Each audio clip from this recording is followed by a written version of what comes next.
A mensagem dessa noite. Santo Deus Eterno Pai, muito obrigado pelo privilégio de estarmos aqui reunidos na Tua presença.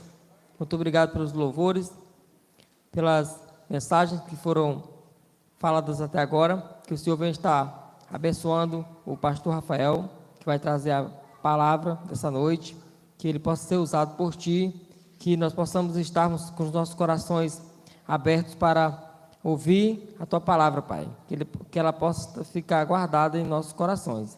Em nome de Jesus, que o Senhor possa estar nos protegendo. É isso que eu te peço e te agradeço. Amém.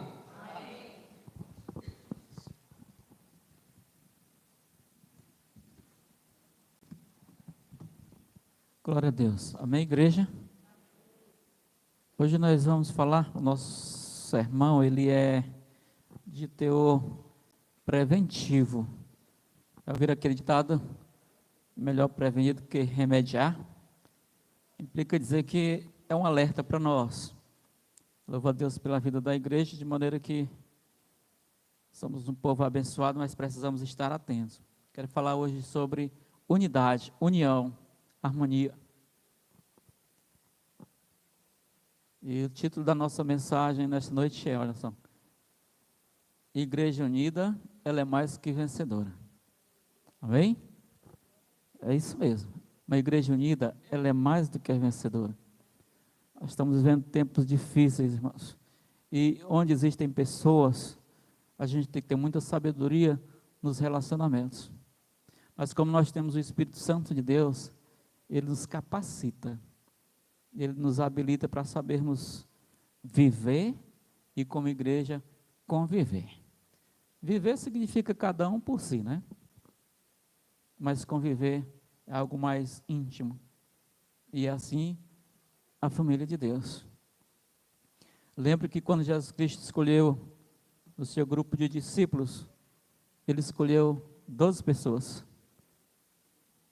Era uma igreja só de 12, eu gosto sempre de frisar isso. Mas era uma igreja complicada, 12 pessoas mais complicadas, não é verdade? Cheia de problemas, mas era a igreja do Senhor. Ali nós podemos ver quais as características daquelas pessoas ali, né? Nós temos o Pedro, o genioso, né? Vamos ver o hiperativo. Nós temos o discípulo amoroso. Nós temos os golpistas, né? Que eles queriam dar golpe nos outros para sentar um à direita e outro à esquerda do Senhor Jesus. Nós temos o ladrão, o Judas, e por aí vai.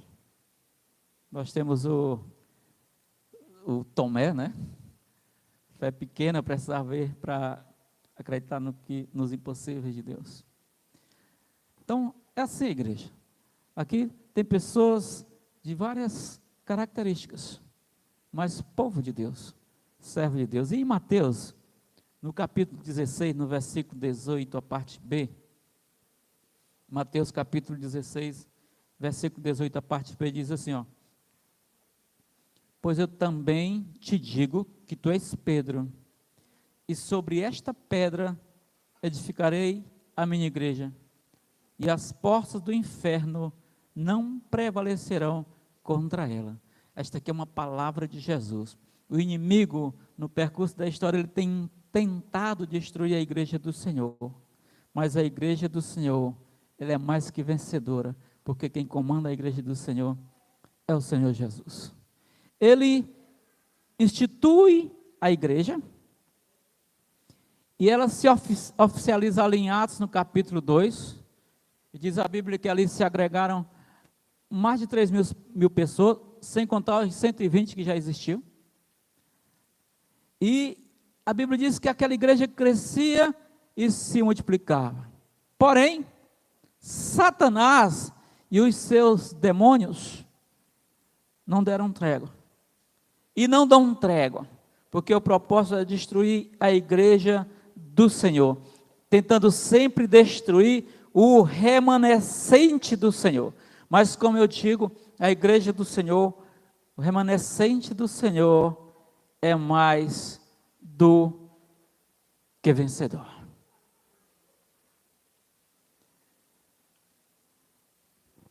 E diante do que eu estou falando, eu gostaria de, nesta noite, amada igreja, colocar algumas características de uma igreja que é mais do que vencedora. Primeiro, eu peço que você abra a sua Bíblia lá em Josué, no capítulo 7. Josué, capítulo 7. Nós vamos ler do versículo 3 ao 13. Josué, capítulo 7, versículo 3 ao 13, diz assim, ó. E voltaram a Josué e lhe disseram, não suba todo o povo, subam uns 2 ou 3 mil homens a ferir a cidade de Ai. Não fatigues ali todo o povo, porque são poucos os inimigos. Assim, subiram lá do povo uns 3 mil homens, os quais fugiram diante dos homens de Ai. Os homens de Ai feriram deles uns 36, e os outros perseguiram desde a porta até as pedreiras, e os derrotaram na descida. E o coração do povo se derreteu, e se tornou como água. Então Josué rasgou as suas vestes, e se prostrou em terra sobre o rosto perante a arca do Senhor, até a tarde, ele e os anciãos de Israel, e deitaram um pó sobre a cabeça. E Josué disse, ah, Senhor Deus, por que fizeste isto a este povo? Passar o Jordão para nos entregares das mãos dos amorreus, para nos fazerem perecer. Tomara nos contentáramos com ficarmos da além do Jordão. Ah, Senhor, que direi? Pois Israel virou as costas diante de seus inimigos. Ouvindo isto, os cananeus e todos os moradores da terra nos cercarão e desarraigarão o nosso nome da terra. E então, que farás ao teu grande nome? Então disse o Senhor a Josué, levanta-te. Por que você está prostrado assim sobre o rosto? Israel pecou e violaram a minha aliança, aquilo que eu lhes ordenara, pois tomaram das coisas condenadas, e furtaram, e dissimularam, e até debaixo da sua bagagem o puseram, pelo que os filhos de Israel não puderam resistir aos seus inimigos, viraram as costas diante deles, porquanto Israel se fizera condenado. Já não serei convosco, se não eliminardes do vosso meio a coisa roubada. Dispõe-te, santifica o povo e dize, santificai-vos para amanhã, porque assim diz o Senhor Deus de Israel, há coisas condenadas no vosso meio, ó Israel, aos vossos inimigos não podereis resistir, enquanto não eliminardes do vosso meio as coisas condenadas. Quando a gente olha para esse texto aqui, uma das características da igreja que é mais vencedora, irmãos, é que ela vigia para não ser derrotada. Olha o que é que acontece. Israel havia conquistado Jericó. E agora havia sido humilhado. A nação havia sido humilhada diante de um inimigo aparentemente insignificante. E Josué, no versículo 7, observa que ele ainda quer jogar a culpa em Deus. Ao invés de refletirem. E aí, o que é que leva a igreja à derrota? Qual o perigo para que a igreja venha a ser derrotada? Primeiro, autoconfiança. Esse é um problema sério. Igreja autoconfiante é um perigo para ser derrotada pelo inimigo. Veja só, eles discriminaram, viram que aquele povo, aquele inimigo era insignificante. E aqui eu posso até contextualizar e dizer, irmãos, o seguinte, precisamos ter cuidado. Por mais que você pense que é forte, aprenda que a nossa força vem de Deus. Não se ache o tal, revestido da armadura de Deus e brincar com o inimigo. Ele é mais forte do que nós. Satanás é mais forte do que nós, nem se compara. Então, o que leva a igreja à derrota é a autoconfiança. Em tudo nós dependemos de Deus, irmãos. Em tudo. Em tudo. Olha o que é que eles dizem, como característica toda dessa autoconfiança. Ele diz assim, olha, não suba todo o povo. E aqui eu consigo ver a questão do individualismo. Se bem que às vezes da casa de Deus tem muitos que não querem se envolver com nada. Então, autoconfiança, uma das características aqui é individualismo. Aí diz mais, olha, isso aqui muitas vezes a gente fala, não fatigues ali todo o povo, aparentemente certo. Se nós formos trazer para os nossos dias, irmão, às vezes nós ficamos preocupados com isso. E às vezes você ouve, mas é tanta atividade. Aí você fica preocupado tentando ajustar as coisas para não cansar a igreja. A igreja primitiva era todo dia, e eles tinham prazer em estar na presença de Deus, e o crente quando participa de 2, 3 cultos, já está achando que é demais.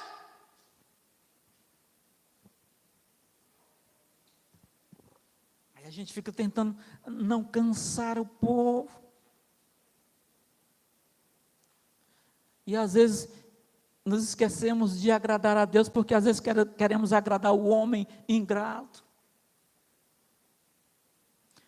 o que eu chamaria de sanguessuga. O ingrato sanguessuga é aquele que não se envolve com nada da igreja, mas é o primeiro a criticar, a falar. Mas não se envolve com nada. A igreja se envolvia com o Senhor todo dia, a igreja primitiva. Ele diz mais, são poucos os habitantes. E aí nós não podemos relaxar na vida cristã, irmãos. Não vamos relaxar na vida cristã. E eles não buscaram a orientação de Deus. Eles foram para a guerra sem buscar a orientação de Deus. E por isso foram humilhados diante dos inimigos. Ezequiel no capítulo 22, versículo 30 diz assim, olha, e busquei dentre eles um homem que estivesse tapando o muro e estivesse na brecha perante mim por esta terra, para que eu não a destruísse, mas a ninguém achei. Quantas vezes você já orou por essa terra aqui? Quando eu digo essa terra, nosso bairro, a nossa comunidade.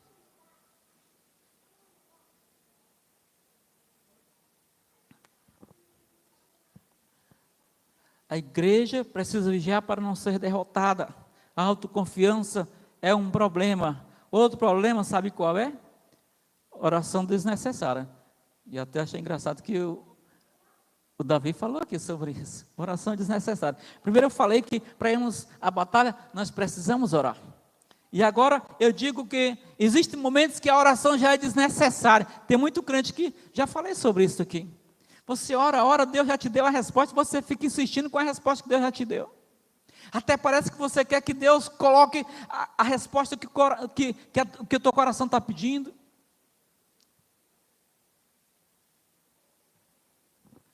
Olha só, Josué passou vergonha e agora é que ele vai buscar a Deus. Ainda culpando, como eu falei. Lá em Êxodo, no capítulo 14, no versículo 15, quando o faraó vinha com seus inimigos para destruir o povo de Israel, aí o que é que Deus diz assim para Moisés? Olha, por que clamas a mim, Moisés? Dize aos filhos de Israel que marchem. Em algum momento, orações elas são desnecessárias. Porque Deus já deu a resposta, já mostrou o alvo, você já sabe como é que tem que fazer, você ainda fica perdendo tempo, parece que está com medo. Tem que marchar, tem que ir, tem que agir. Moisés, por que você ainda está orando? Agora é hora de ir, vai Moisés. Só que na frente, porque a fé de Moisés talvez pequena, na frente tinha um obstáculo, tinha um mar vermelho. Nas laterais, o deserto, e atrás, o inimigo. Mas Deus diz, vai, marcha. E quando ele foi, o mar se abriu. Então, muitas vezes nós estamos orando de forma desnecessária. É hora de agir. Versículo 14 de Josué 7. E aí, não há tempo para tudo? Há tempo para orar, mas há tempo para agir. E a igreja precisa aprender isso. A igreja ela precisa ser vigilante para não ser derrotada. Além da autoconfiança, da oração desnecessária. O texto mostra que o pecado individual atingir toda a igreja. Veja que quando Deus fala para Josué, ele não diz, olha, Acã pecou, ele diz, o povo. E só um tinha pecado. Mas Deus diz, o povo pecou, Israel pecou. Então, o pecado individual atinge a igreja. Por causa de Acã, Israel foi derrotado.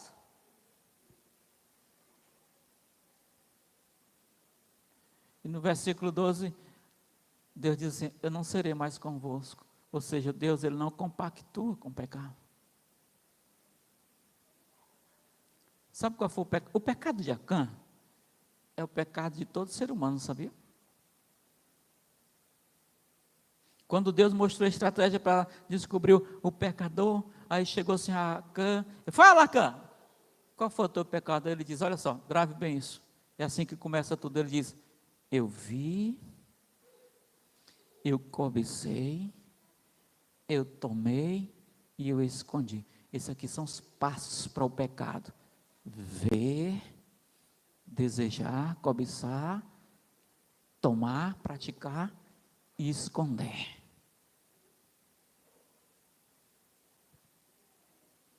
Este é o processo do pecado. E aí, Acã, toda a sua família, os bens, tudo foi destruído. O que é que eu quero ensinar à igreja? Precisamos estar vigilantes. Precisamos estar vigilantes. Não podemos relaxar. Não podemos nos acomodar. O crente, ele não peca porque ele quer. O crente, ele pega quando ele relaxa, quando ele descuida. Mas a Bíblia diz, se confessar os nossos pecados, ele é fiel e justo para nos perdoar os pecados e nos purificar de toda injustiça. É correr para os braços de Jesus. Ou seja, nós precisamos reconhecer o erro.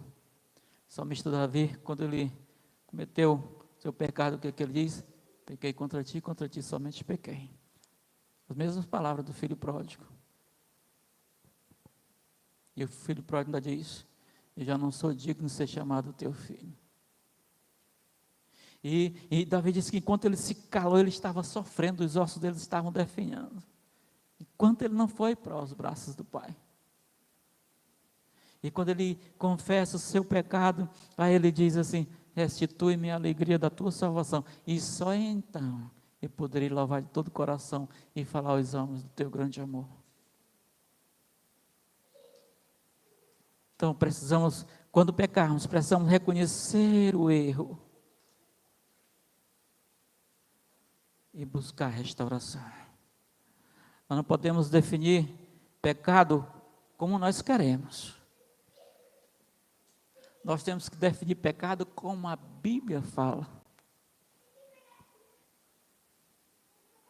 E grave bem, para Deus não tem pecado, pecadinho e pecadão. Para Deus tudo é pecado. E a Bíblia diz lá em Isaías 59, versículo 2, que são os nossos pecados que fazem separação entre nós e Deus. E aí o versículo 13 diz, Deus diz para Josué, é preciso santificar o povo. Santificai-vos para amanhã, porque assim diz o Senhor, Deus de Israel. Anátema, ou seja, coisa maldita, há no meio de ti, Israel. Diante dos teus inimigos não poderá suster-te, até que tires o anátema do meio de vós. Já parou para pensar sobre isso? Sabe, muitas vezes a coisa maldita está atrapalhando o marchar da igreja. Lá em Deuteronômio, no capítulo 7, versículo 26, diz assim, não porás, pois, a abominação em tua casa, para que não sejas anátema, assim como ela, de todo a detestarás, e de todo abominarás, porque anátema é. E quando o texto fala de casa, eu consigo visualizar, trazendo para os nossos dias, é o nosso lar, a nossa mente, o nosso corpo, retirar toda a coisa maldita. Tudo que impede a nossa comunhão com Deus. Uma outra característica de uma igreja que é mais que vencedora, preste bem atenção, é de que os seus servos, eles dão provas interiores e exteriores de que são realmente pessoas de Jesus Cristo. Isso é maravilhoso. Pastor, como é que eu posso fazer isso? Lá em 1 Coríntios, capítulo 11, versículo 28 ao 32, mas eu vou ler somente 28, diz assim, 1 Coríntios 11, 28, só a parte A, diz assim: examine-se, pois, o homem a si mesmo. Ou seja, nós precisamos, igreja, constantemente estarmos fazendo esta análise de nós mesmos, para que possamos ser bênção na vida das pessoas, que são provas interiores de que nós somos salvos. Olha só, a prova interior de que nós somos salvos são várias, mas eu quero citar somente 3 ou 4. Ele tem ódio do mal, ele tem ódio do pecado. Está lá no Salmo 97, versículo 10. Isso é uma prova interior. Outra prova interior está lá no Salmo 89, versículo 7, diz assim: Deus é muito formidável na Assembleia dos Santos, e Ele é para ser reverenciado por todos que o cercam. Ou seja, uma prova interior de que eu sou uma pessoa salva em Jesus Cristo, é porque eu sou reverente a Deus, eu sou temente a Deus, eu amo o meu Deus verdadeiramente, eu levo a sério o meu Deus. Uma prova interior de que você é uma pessoa salva é que você ama a palavra de Deus. Ama a palavra de Deus. Está lá no Salmo 119, versículo 97. Uma prova interior de que você é um salvo em Jesus Cristo é que você tem interesse pela obra de Deus. Tito, no capítulo 2, versículo 14, fala sobre isso. Ter interesse pela obra de Deus, se envolver, participar. E as provas exteriores, pastor? Mateus 5, versículo 14 a 16 já fala. Nós temos que ser luz para o mundo. Luz que resplandece nas trevas. Pelas boas obras que o crente faz. O mundo realiza boas obras para ser salvo. O crente não, porque ele é salvo, ele realiza as boas obras, e o mundo precisa ver. Filipenses no capítulo 1, no versículo 27, no capítulo 2, versículo 15, uma prova exterior que o apóstolo Paulo fala lá é que nós precisamos ter uma vida digna do Evangelho de Cristo. Outra prova exterior está lá em Gálatas no capítulo 6, no versículo 10, temos que fazer o bem a todos, o bem a todos. Ele diz, especialmente os da família da fé, mas antes diz, o bem a todos.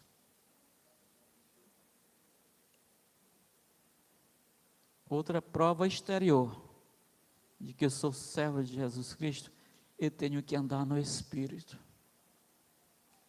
E quando eu ando no Espírito, sabe o que é que vai acontecer? O fruto do Espírito vai se manifestar. Está lá em Gálatas capítulo 5, versículo 16 a 23. Andar no Espírito para que o fruto do Espírito se manifeste.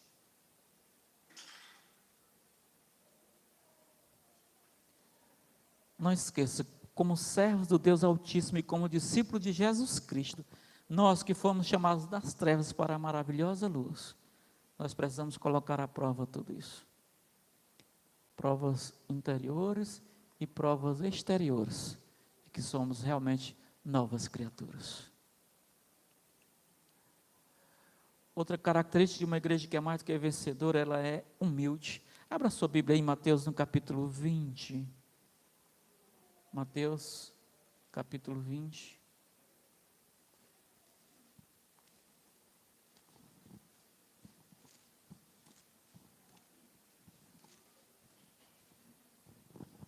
Versículo 20 ao 28, diz assim, olha, Mateus capítulo 20, versículo 20 ao 28. Então se chegou a ele a mulher de Zebedeu com seus filhos, e adorando-o pediu-lhe um favor, perguntou-lhe ele, que queres? E ela respondeu, manda que no teu reino estes meus filhos se assentem um à tua direita e outro à tua esquerda. Mas Jesus respondeu, não sabeis o que pedis. podeis vós beber o cálice que eu estou para beber? Responderam-lhe, podemos. Então ele lhes disse, bebereis o meu cálice, mas o assentar-se à minha direita e à minha esquerda não me compete concedê-lo, é porém para aqueles a quem está preparado por meu Pai. Ora, ouvindo isto, os 10 indignaram-se contra os 2 irmãos. Então Jesus, chamando-os, disse, sabeis que os governadores dos povos dominam, e que os maiorais exercem autoridade sobre eles. Não é assim entre vós, pelo contrário, quem quiser tornar-se grande entre vós, será esse que vos sirva, e quem quiser ser o primeiro entre vós, será vosso servo, tal como o Filho do Homem, que não veio para ser servido, mas para servir e dar a sua vida em resgate de muitos. Uma característica de uma igreja que é mais que vencedora, ela é humilde. Olha só, Jesus Cristo, ele estava fazendo a sua última subida para Jerusalém. E aí ele vai preocupado com os acontecimentos que estavam por acontecer, que viriam. E ele vai adiante da multidão, que segue maravilhada ali, pelas maravilhas que Jesus Cristo havia realizado. Então, provavelmente ele para um pouco, e aí ele revela para os seus discípulos os seus pensamentos que o estavam preocupando. O que é que preocupava Jesus? A traição, a condenação, o escárnio, os açoites, a morte. Agora olha só, no meio destes pensamentos solenes, veio um pedido egoísta de uma mãe de Tiago e João. Um pedido feito como dádiva, o qual somente é concedido como galardão. Qual foi o pedido? Deles serem grandes no reino de Deus, assentar-se à direita e à esquerda. Agora olha só, igreja, preste atenção. Quem quiser ser grande no reino de Deus, Jesus Cristo vai fazer algumas exigências. Primeiro, dos ambiciosos, Jesus Cristo vai exigir sofrimento leal até a morte. Nós lemos aí o versículo 22 ao 23. E Tiago e João beberam o cálice do Senhor. Esse beber o cálice, Jesus Cristo estava falando que eles iriam sofrer pelo nome dele. Tiago e João foram martirizados. Eles foram mortos pelo nome de Jesus. Tem uma coisa que me impressiona aqui toda vez que eu vejo esse texto. Sabe quem foram os privilegiados para ficar à direita e à esquerda de Jesus? Os 2 ladrões na cruz. Os 2 ladrões. Então, dos ambiciosos, Jesus Cristo vai exigir sofrimento leal até a morte. E dos orgulhosos, o que Jesus Cristo vai exigir? Está no versículo 25 ao 27 que nós lemos de Mateus 20. Ele vai exigir o serviço mais humilde. Aliás, vamos aprender aqui a lição dos 4 S's. Qual é, pastor? Submissão aos superiores, serviço aos subordinados. E quem assim faz, está cumprindo a exigência de Jesus, humildade. E dos grandes, o que é que Jesus Cristo exige? Versículo 25 ao 28. Ele vai exigir submissão como de um servo. Ele diz que no reino de Deus, quem mais serve é que é o maior.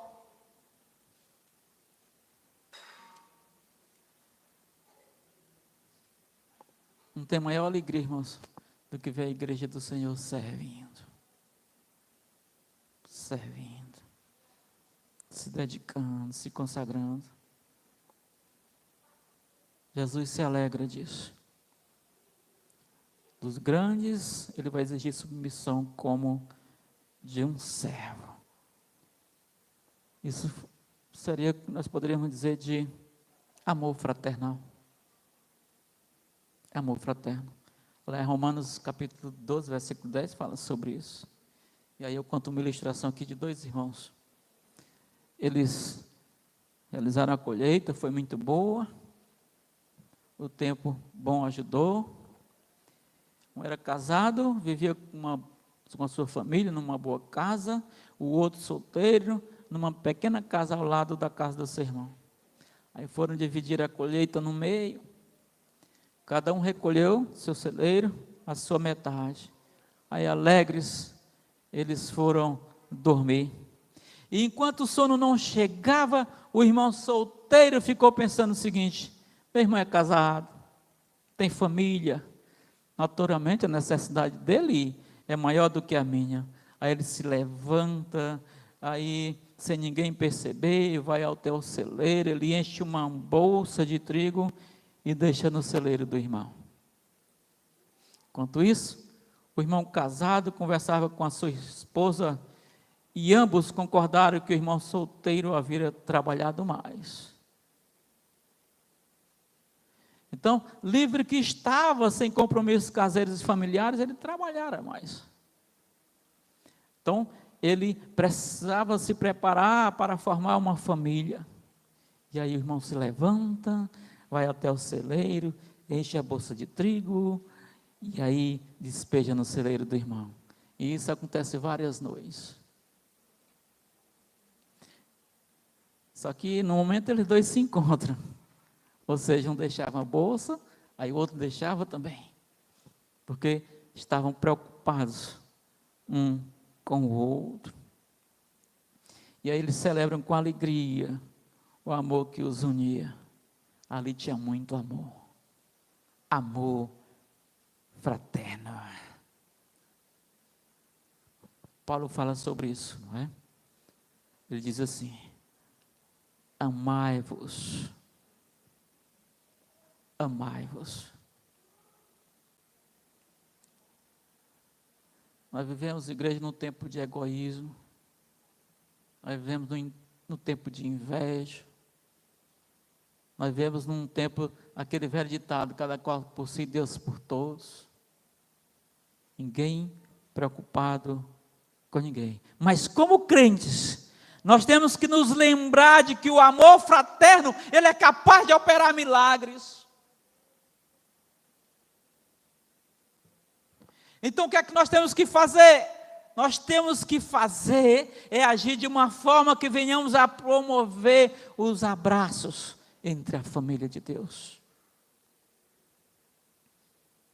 No lar, na igreja, na sociedade, com gestos concretos de amor fraterno. Amai-vos cordialmente uns aos outros com amor fraternal, preferindo-vos em honra uns aos outros. É o que o apóstolo Paulo diz aí no versículo 10 de Romanos capítulo 12. Aprendemos aqui o seguinte: você quer subir? Então primeiro você desça. Você quer ter alegria? Então aprenda a sofrer. Você quer viver? Então morra para Cristo. Você quer ser mais do que um vencedor? Então aprenda também a perder. Quer ganhar? Aprenda a perder. É a lição da humildade. Outra característica de uma igreja que é mais que vencedora, ela é unida para um só propósito. Tem um texto que me chama muita atenção, eu peço que os irmãos abram aí, em Gênesis no capítulo 11, Gênesis capítulo 11, versículo 1 ao 9, fala da Torre de Babel. Diz assim, olha, Gênesis capítulo 11, versículo 1 ao 9. Ora, em toda a terra havia apenas uma linguagem e uma só maneira de falar. Sucedeu que, partindo eles do Oriente, deram como uma planície na terra de Sinar, e habitaram ali. E disseram uns aos outros: vinde, façamos tijolos, queimemos-los bem. Os tijolos serviram-lhes de pedra e o betume de argamassa, e disseram: vinde, edifiquemos para nós uma cidade, uma torre, cujo topo chegue até os céus, e tornemos célebre o nosso nome, para que não sejamos espalhados por toda a terra. Então desceu o Senhor para ver a cidade e a torre que os filhos dos homens edificavam. E o Senhor disse: eis que o povo é um, tem a mesma linguagem. Isto é apenas o começo, e agora não haverá restrição para tudo que intentarem fazer. Vinde, desçamos e confundamos ali a sua linguagem, para que um não entenda a linguagem de outro. Destarte, o Senhor os dispersou dali pela superfície da terra, e cessaram de edificar a cidade. Chamou-se-lhes, por isso, o nome de Babel, porque ali confundiu o Senhor a linguagem de toda a terra, e dali o Senhor o dispersou por toda a superfície da terra. Eles já começaram errando porque aquele povo que escapou do dilúvio, a ordem de Deus é que eles tinham que se espalhar por toda a terra e procriar, mas eles não deram ouvidos. Mas o que me chama a atenção aqui em relação a este povo é que eles estavam unidos. Acabou o dilúvio, toda aquela humanidade e criação foram destruídos, e a descendência de Noé sobreviveu e segue então o seu curso, como dizem. Os descendentes de Jafé, eles vão se espalhar ao norte de um crescente fértil. Os de Cã vão habitar na terra de Canaã e parte da África. E os de Sem vão habitar ali na Ásia Central. Aliás, Sem, ele foi o pai de todos os filhos de Éber, está no capítulo 10, versículo 21 de Gênesis, e é dessa linhagem que vai proceder, vai surgir Abraão e todo o povo de Israel. Então, esse nome semita, quando você aplica aos judeus, é porque provém de Sem. E aí, formadas essas primitivas nações, diz a Bíblia que havia uma só língua, e os homens não haviam se espalhado na terra. E aí eles foram habitar em Siná, na Mesopotâmia, e sob Nimrod eles começaram a construir uma torre que atingisse o céu. Claro que eles não iam conseguir fazer isso, né? Mas está lá no capítulo 10, versículo 8 ao 10, versículo 11, versículo 1 ao 4 que lemos. Eles queriam um nome e uma cidade. E a torre iria servir de referência para não se espalhar. E essa torre seria um reforço do povo para garantir a sua segurança caso ocorresse, sabe o quê? Outro dilúvio.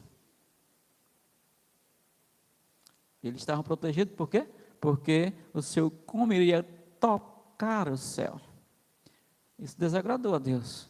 Ele acabou com aqueles planos, separou o povo, confundiu a língua, por isso o nome Babel, confusão.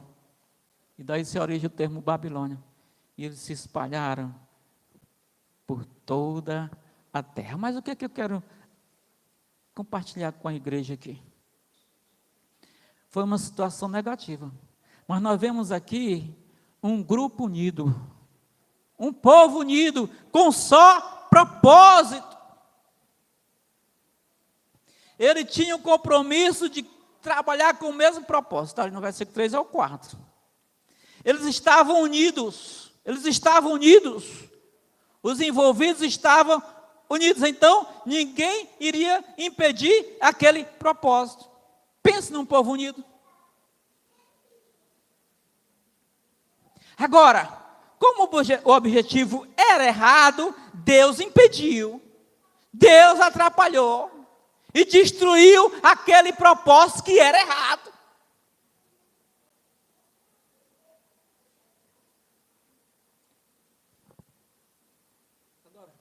Você já imaginou uma igreja unida, sob a vontade de Deus?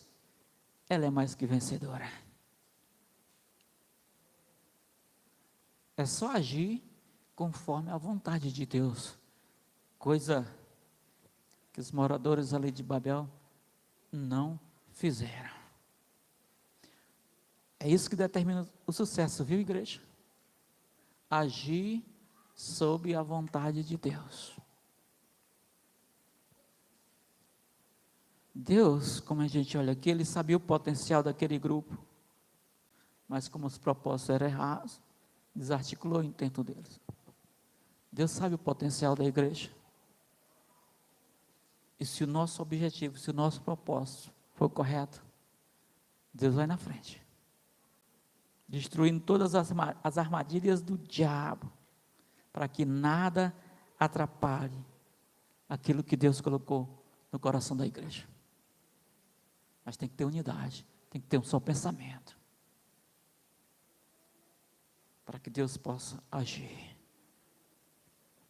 Uma quinta e última característica de uma igreja que é mais que vencedora, é que ela promove situações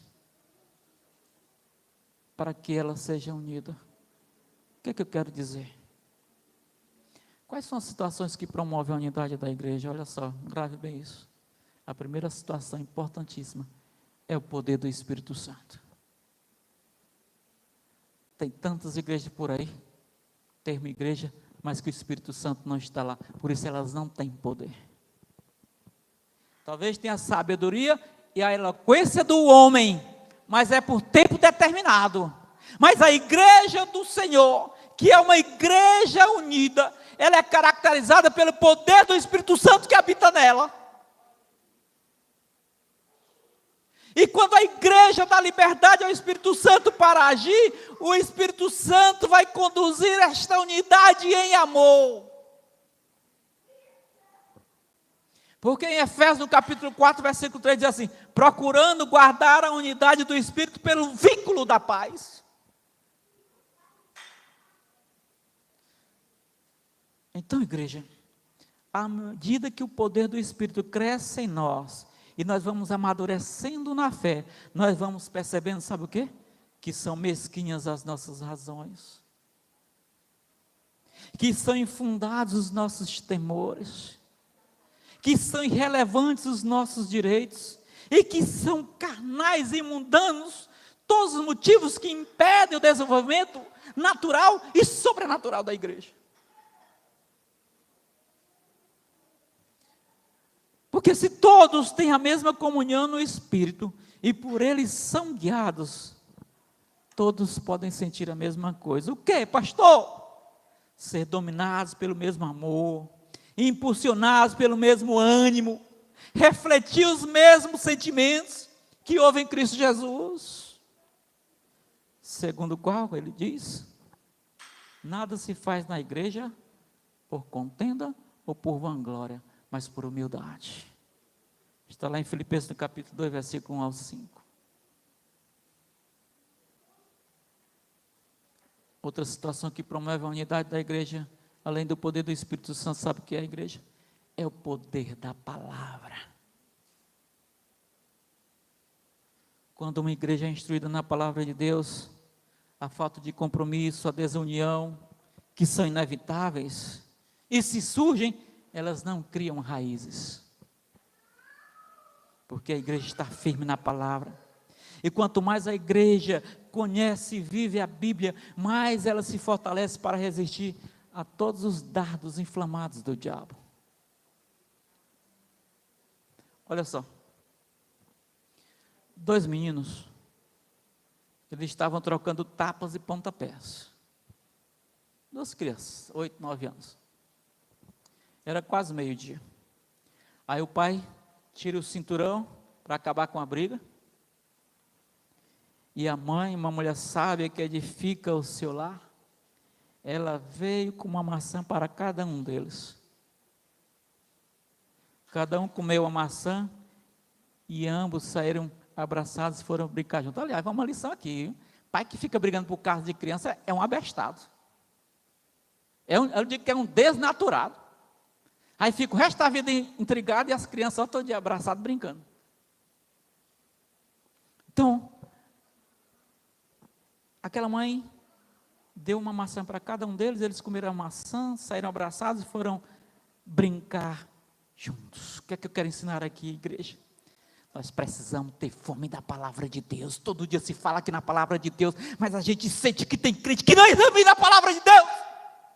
Aí quer ser um servo de Deus, como é que pode? Precisamos ter fome da palavra de Deus, examinar a palavra de Deus como Jesus mandou.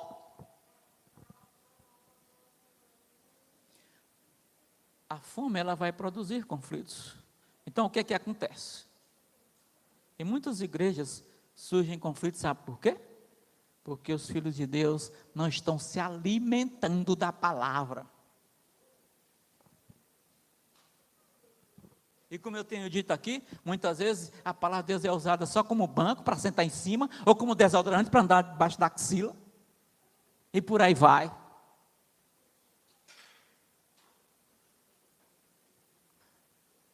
Precisamos ter fome da palavra de Deus. Se eu perguntasse aqui quantos livros tem a Bíblia, será que alguém ainda ficaria na dúvida? Não vai dizer que é 72, não. Se perguntar qual é o primeiro e último livro da Bíblia,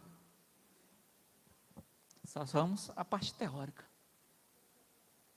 Mas quando eu digo ter fome da palavra de Deus, é você examinar as Escrituras e permitir que o Espírito Santo te guie, te mostre a verdade, te ensine, te instrua.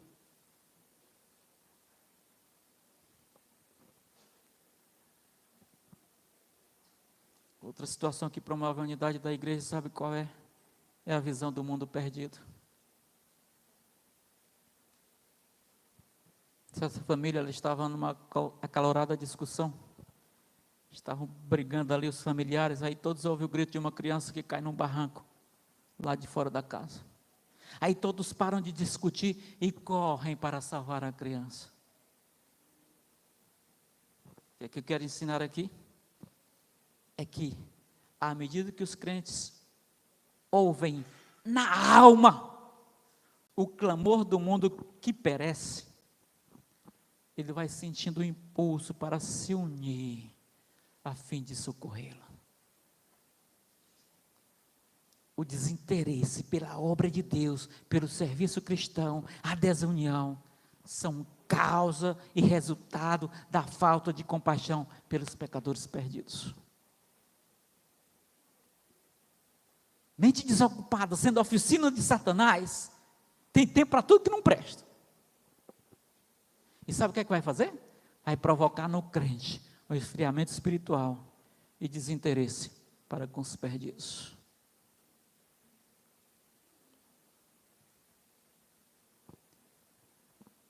Que não seja assim conosco.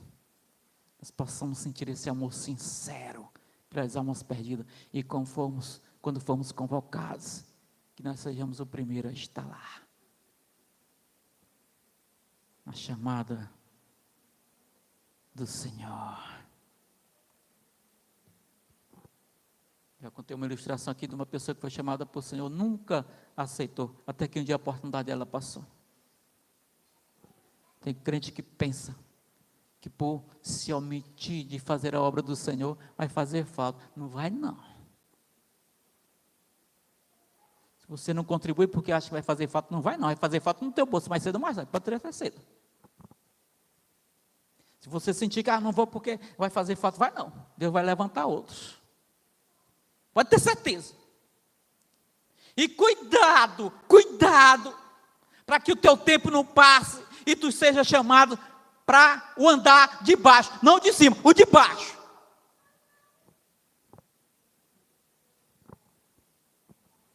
A exortação de Jesus Cristo para que levantemos os nossos olhos para os campos brancos, para a ceifa, revela a compaixão de Jesus por nós também, e não somente pelos campos brancos. Levantar os olhos, ampliar a visão, significa que à medida que a pessoa de Jesus Cristo se torna real em nossa experiência, nós possamos a sentir compaixão pelo pecador perdido. E por isso nós não vamos achar que seja sacrifício renunciar a tudo em favor da unidade da igreja.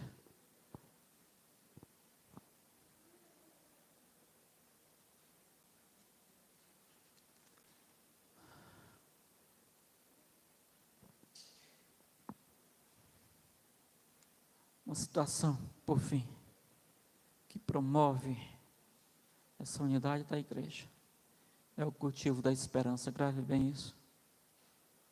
Quanto mais viva estiver na alma da igreja a sublime esperança da herança incorruptível, incontaminável e que não se pode murchar, guardada no céu para vós, como diz 1 Pedro 1,4.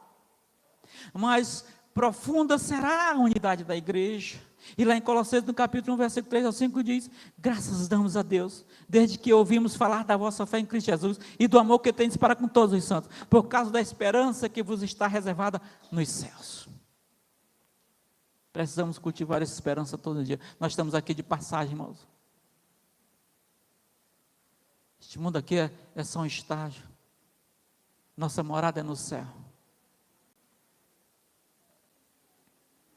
Essa esperança de vida eterna produz na igreja a visão correta de quê? Das doutrinas e a plena estabilidade do relacionamento de cada crente com Deus e com o povo de Deus. A unidade da igreja na terra vai ser um sinal e uma lembrança profética da unidade dos salvos por toda a eternidade nos céus. Pense nisso, mas pense mesmo. Eu quero concluir, só reforçando. Vamos estar vigilantes para não sermos derrotados pelo inimigo. Vamos dar provas exteriores e interiores de que somos verdadeiramente salvos em Jesus Cristo. Que a humildade seja a nossa prática como cristãos. Que nós possamos promover situações que mostram a unidade da igreja. Que a igreja que nós sonhamos seja a igreja dos sonhos de Jesus Cristo. Que igreja é essa? Unida em amor, relevante no mundo, igual a igreja primitiva, lá de Atos dos Apóstolos, capítulo 2. Olha só, quando Jesus Cristo ele fez a oração intercessória pelos seus discípulos, está lá em João no capítulo 17, ele pediu aos discípulos que eles fossem um só. E Paulo, escrevendo aos Coríntios, ele compara a igreja ao corpo humano, cujos membros precisam funcionar em unidade e harmonia. A fim de quê? A fim de que haja edificação e fortalecimento do todo. Então, igreja, permita que o Espírito Santo possa trabalhar em sua vida, para que você não venha dar brecha para Satanás. Permita que o Espírito Santo te molde a cada dia, para que as pessoas possam ver em você uma nova pessoa em Cristo. Permita que o Espírito Santo te controle, te guie e te molde a cada dia, te fazendo mais humilde e dependente de Deus. Permita que o Espírito Santo trabalhe em você, para que, santificado de tudo que é carnal, você possa ser unido à igreja de Jesus Cristo, tendo o mesmo propósito. E peça a Deus por sua igreja, para que ela seja exemplo vivo da verdadeira igreja de Jesus Cristo, e assuma o compromisso de nunca, mas nunca mesmo, ser uma pedra de tropeço para a unidade da igreja.